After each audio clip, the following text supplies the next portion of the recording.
Latest movie and updates, watch my channel. Please subscribe and comment. Let's move into the video. Style star plan బాగుంది కానీ ఆచరణలో fail అవుతున్నాడు. అల్లు అర్జున్ ఒకటి అనుకుంటే మరొకటి జరుగుతుంది. ఏ తప్పైతే చేయొద్దు అనుకుంటాడో మళ్ళీ అదే చేస్తున్నాడు. ఏ విషయంలో అనుకుంటున్నారా? Watch the story. పుష్ప 2 సెట్స్పై ఉండగానే త్రివిక్రమ్ సినిమాకి గ్రీన్ సిగ్నల్ ఇచ్చాడు బన్నీ.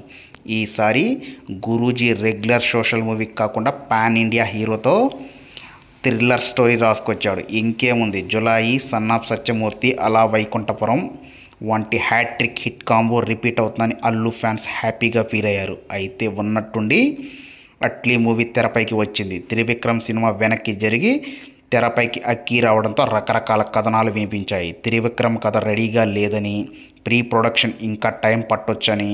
సో ఈ గ్యాప్ లేకుండా అట్లీ మూవీని ఓకే చేశాడని న్యూస్ అయితే స్ప్రెడ్ అయింది అల్లు అర్జున్.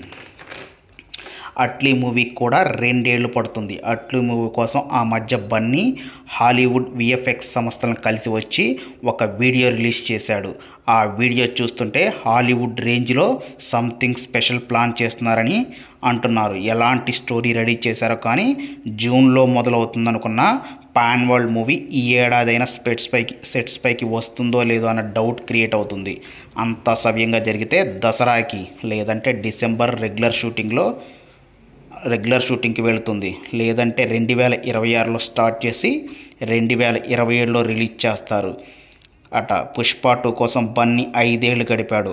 ఇలాంటి గ్యాప్ రాకూడదని త్రివిక్రమ్ మూవీని పక్కన పెట్టి అట్లీ సినిమా ఓకే చేస్తే పట్టాలెక్కడానికి ఏడాది పడుతుంది. లాస్ట్ సినిమా పుష్ప 2 2024 దసరా 24న రిలీజ్ కాగా దాదాపు 3 ఏళ్ల తర్వాత బన్నీ కనిపించాడన్నమాట. మరి ఈసారి ఎన్ని సంవత్సరాలు పడుతుందో, బన్నీ మూవీ ఎలా ఉంటుందో చూడాలి. మరి త్రివిక్రమ్ కాంబోనా లేకపోతే పుష్ప 2 చూడాలి.